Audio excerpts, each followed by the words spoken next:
Tengok ni, our furniture industry in Malaysia is a huge scam.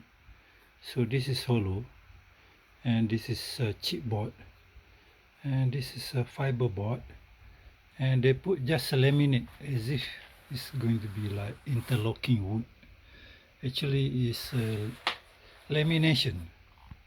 So it's hollow, and it's just a fiber board, and everything else is chipboard, fiber board, and they are selling this between 600 to 1000 ringgit.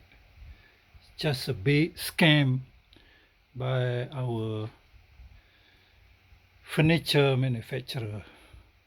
Tolonglah bagi good quality furniture to our customer.